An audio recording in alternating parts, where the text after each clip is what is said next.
बाबा के दर्शन करना चाहते हो तो साईं सच्चरित्र का एक अध्याय प्रतिदिन पूर्ण श्रद्धा के साथ पारायण करना प्रारंभ कर दो। बोलो साईनाथ महाराज की। एक अध्याय कोई बहुत ज्यादा आपको नहीं करना है, कोई 7 अध्याय नहीं, केवल एक। बस आप तब करना जब आपका मन बिल्कुल प्रशांत हो, अकेले बैठ करके। बिल्कुल आपको मंदिर में भी नहीं बैठना, जहां आप चरित्र लेकर के बैठोगे, क्योंकि साईं सच्चरित्र बाबा का शब्दमय स्वरूप है। बाबा स्वयं है चरित्र में, वो आप लेकर के बैठ जाओ और एक चरित्र का पारायण, एक अध्याय का प्रतिदिन आपको करना है। मैं आपको व्यासपीठ से पूरी गारंटी के साथ कहता हूं 51 अध्याय है। जब तक आपकी साईं सच्चरित्र संपूर्ण होगी, किसी ना किसी रूप में बाबा चल करके आपके दरबार में आ जाएंगे, आपके घर में आ जाएंगे, आपको अनुभव हो जाएगा। अब वो किस रूप में आएंगे ये बाबा ही जाने, लेकिन आपको अनुभूति हो जाएगी कि कोई आया और हाथ पकड़ करके चला गया। गहन संकट में, गहन प्रतिकूलता में कोई आया और बचा करके चला गया। आपको अनुभव हो जाएगा साहब।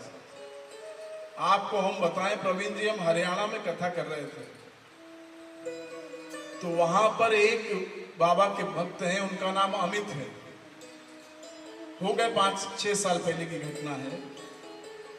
उन्होंने मुझे बताया कि गुरुजी हम चरित्र का प्रतिदिन पारायण करते हैं।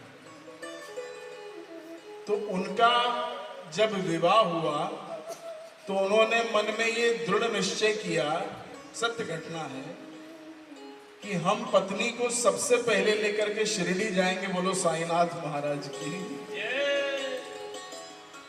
अब ये पत्नी जो थी, देखो 2 ही तरीके की पत्नियां होती हैं, ये मेरी बात को अन्यथा न लेना। एक होती है धर्म पत्नी, जो आपको धर्म की ओर, कथा की ओर अग्रसर करती है। जैसे हमने कल कहा था कि हासू पटेल जी ने पूरा अपना घर ही मंदिर बना दिया।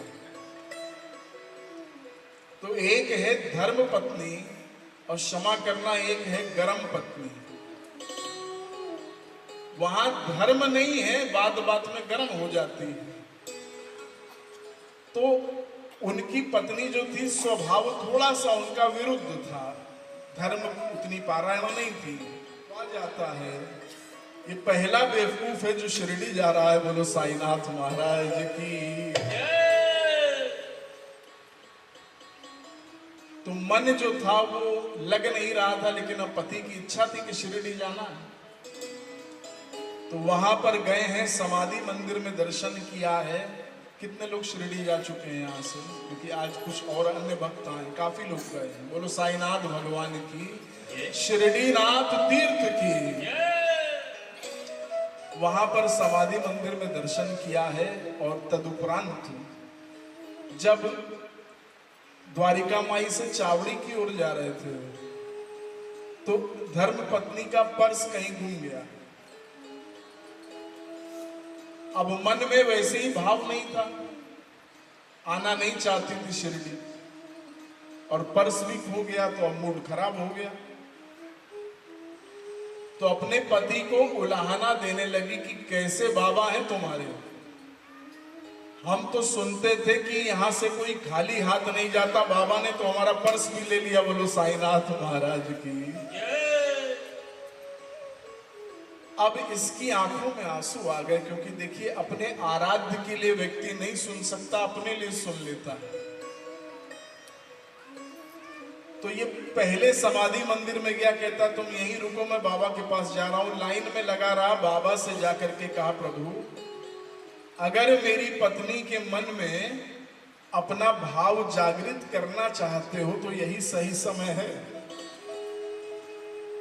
एक बार अपनी उपस्थिति तुम हो और तुम भगवान हो, ये मेरी पत्नी को दिखा दो। इसके अतिरिक्त मुझे तुमसे कुछ नहीं चाहिए। ये कह करके बाहर निकला है। और पत्नी वहां पर प्रतीक्षा कर रही थी। चावड़ी से दर्शन करके निकले, एक छोटा सा बालक आया और कहने लगा कि ये आप अपना पर्स जो है वो सामने वाली दुकान में भूल गए थे। बोलो साईनाथ महाराज की जय।